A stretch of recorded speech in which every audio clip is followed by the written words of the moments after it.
arquiteta e urbanista. Já estou na área fazem 6 anos, sendo 3 como estagiária e agora 3 formada. E eu vim aqui contar um pouco mais sobre como é o dia a dia do arquiteto.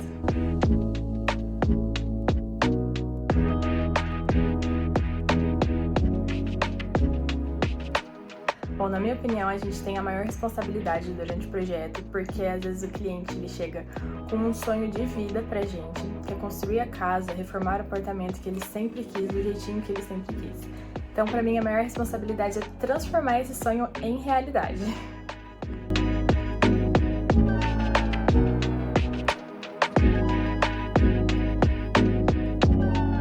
Bom, quanto mais em harmonia estiver, melhor. Por quê? Obra sempre vai ter problema, consequentemente projeto, que se tiver algum problema às vezes é necessário mexer em projeto.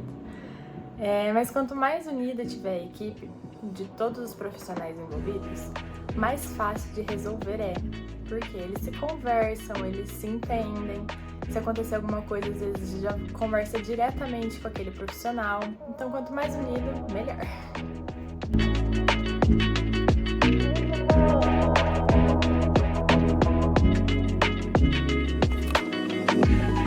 Bom, eu confesso que não enfrento tantos desafios em comunicação. Primeiro que comunicação direta a gente geralmente faz pelo celular, né, pelo WhatsApp ou ligação, às vezes ligação de vídeo quando necessário, e mais com engenheiros e prestadores de serviço. A gente não tem contato com designers, porque geralmente quando o cliente vem ele já contrata, a maioria, né, vem para contratar o projeto de interiores, então já não temos o contato com o design. Urbanista também quase nada. A gente tem mais com o engenheiro nos projetos arquitetônicos, mas é bem tranquilo. Raramente acontece alguma coisa que vai ter que conversar. Acho que aconteceu uma vez, 2 vezes nesse tempo que eu tô trabalhando, do engenheiro precisar intervir no projeto, ele geralmente segue bem à risca. A gente já tem noções, né, básicas de estrutura, não como engenheiro, mas a gente sabe, a tantos metros vai precisar de um pilar, então a gente já não faz aquele vão livre gigantesco ou deixa uma altura maior para colocar uma viga mais robusta, então já não tem tanto esse problema, a gente já pensa um pouco nessa parte. E em especialistas, não sei se entra os prestadores de serviços de marmoraria, marcenaria, essas coisas. Esse sim a gente tem contato diariamente, mas é de uma forma muito leve, uma forma muito tranquila.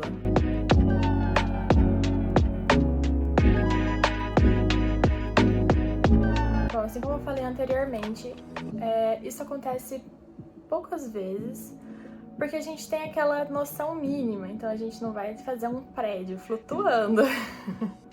A gente vai ter uma pequena ideia ali, eu preciso fixar isso, ou vai ter um balanço, preciso pensar, se vai ter um balanço, às vezes eu preciso ter uma estrutura um pouco mais forte, um pouco mais robusta, pesquisar às vezes, inovações e tudo mais. Então, eu acho que com esse conhecimento básico, e lógico, conforme você vai indo, você vai pegando colaboradores, parceiros, que você tem uma abertura grande para conversar. Então, já teve várias vezes,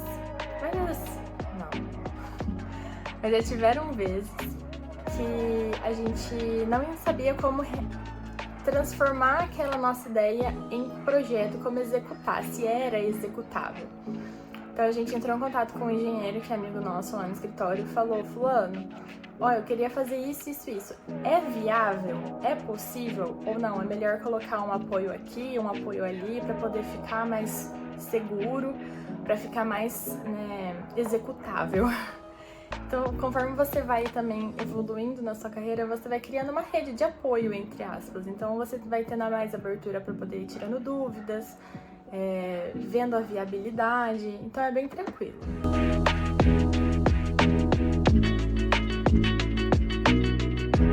Eu acho que, na verdade, quase todos os projetos precisam dessa colaboração de todas as pessoas, né, de todos os prestadores.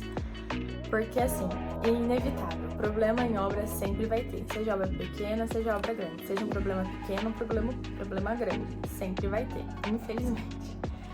Mas, como eu falei anteriormente, se a equipe estiver em harmonia, é mais fácil de resolver. Vou dar 2 exemplos, um exemplo positivo e um negativo. Bom, o negativo, vou começar pelo pior. O negativo aconteceu o seguinte: a gente estava fazendo um projeto arquitetônico residencial, fiz o projeto executivo, mandou para obra. Aconteceu que deu um erro de cálculo na topografia, então era para não ter tirado tanta terra.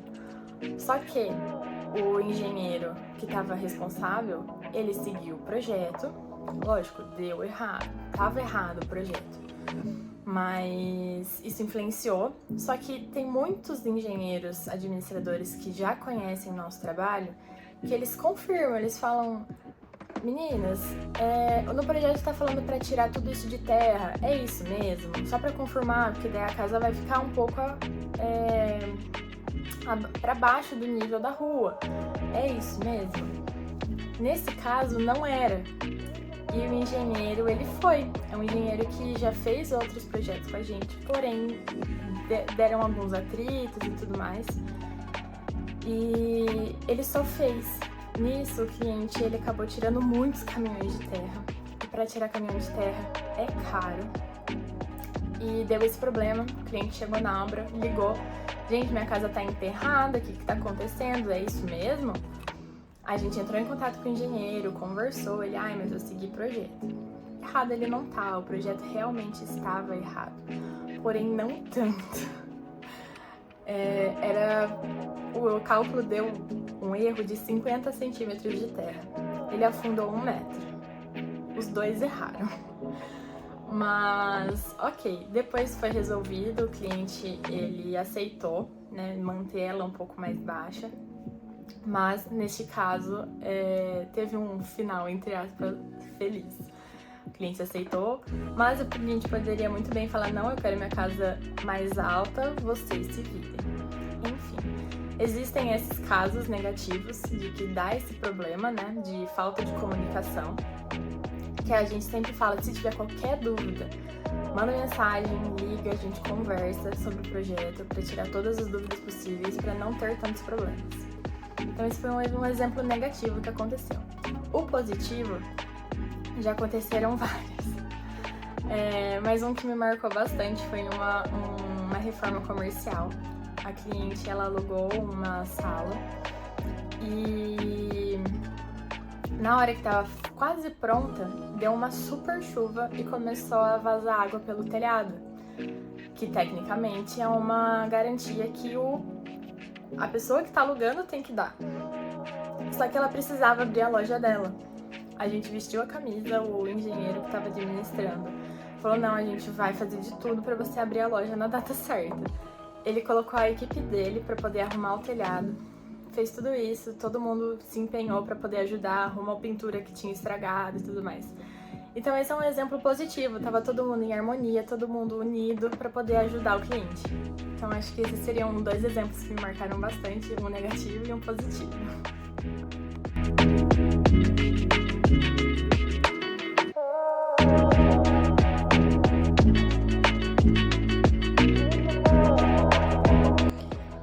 Na minha visão, o arquiteto tem 2 papéis. Um papel principal com o cliente e um papel secundário com a sociedade. Principal com o cliente, porque é o cliente que viabiliza essa contratação, sem o cliente não haveria arquiteto. E para o cliente, qual é a função do arquiteto? Entender de forma profunda e assertiva suas necessidades funcionais, estéticas, e realmente tudo isso adaptado ao seu orçamento, porque cada cliente tem uma condição diferente, cada cliente é único e é o nosso papel enquanto arquiteto entender de fato quais são as demandas desse cliente específico para de fato entregar algo satisfatório alinhado às suas expectativas.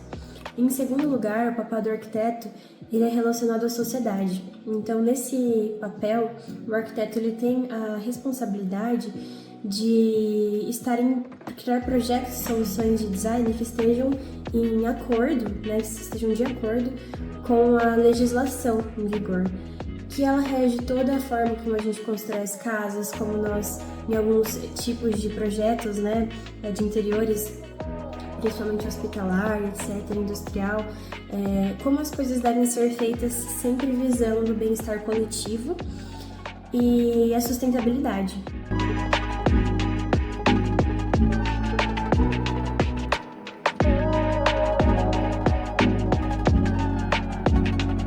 Na maioria dos escritórios de arquitetura, os projetos são feitos de forma colaborativa.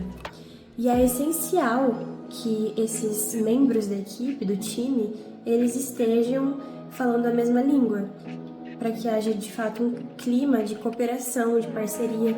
Isso garante que todos eles se sintam motivados, se sintam bem para trabalhar juntos no mesmo objetivo.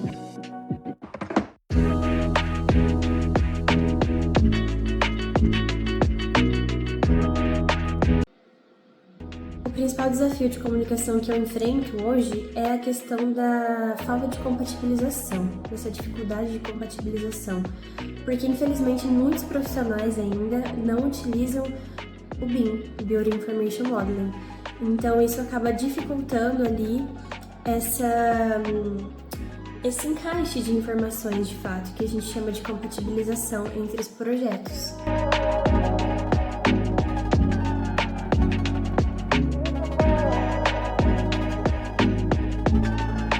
Bom, eu acho que assim, primeiramente, analisar se essas limitações técnicas e práticas que esses profissionais trazem são de fato reais, ou se esse profissional ele não conhece essa solução, ele nunca fez, ou às vezes ele até sabe fazer, já viu outras pessoas fazendo, mas não quer fazer porque é mais complexo, ele quer fazer o que é mais fácil, por dar menos trabalho, porque ele já está acostumado. Então a primeira coisa é identificar isso, né? Se realmente é uma impossibilidade, uma solução impossível, ou se é uma solução que a pessoa só não sabe fazer ou não quer fazer, né? Segundo, depois de identificar isso, caso realmente seja uma impossibilidade, aprender, né, para as próximas vezes você não criar esse tipo de solução, porque você viu que realmente não é viável. Eu sempre acho assim que o arquiteto ele tem que ter a maturidade e a prática de entender aquilo que é possível e aquilo que não é possível, né, de ser feito. Por isso que eu acredito que o bom arquiteto é aquele arquiteto que ele tem a parte de execução, a parte prática, para ele criar soluções que sejam viáveis, que sejam execuíveis. Não significa que a gente precisa saber como executar tudo, mas a gente precisa saber se é possível ou não. Essa é a nossa responsabilidade.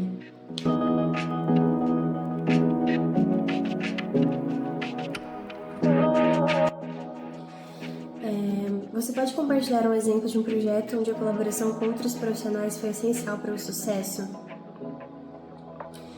Bom, é bastante comum atender clientes que desejam construir. Nesses casos, a colaboração com engenheiros ela é muito presente. E como que funciona geralmente o processo aqui comigo, né? Então, primeiro, eu crio o projeto arquitetônico com a aprovação do cliente. Submeto esse projeto arquitetônico à prefeitura para a emissão do alvará de construção. Após a emissão do alvará, eu crio o projeto de interiores, que vai ter toda a parte mais detalhada mesmo, dos pontos elétricos, hidráulicos e etc. Envio esse projeto de interiores, então, para um engenheiro ou alguns engenheiros que vão fazer os projetos complementares, que seriam o projeto estrutural, elétrico, hidráulico, fundações e assim por diante. E aí começa, de fato, a execução da obra depois de todos os projetos entregues.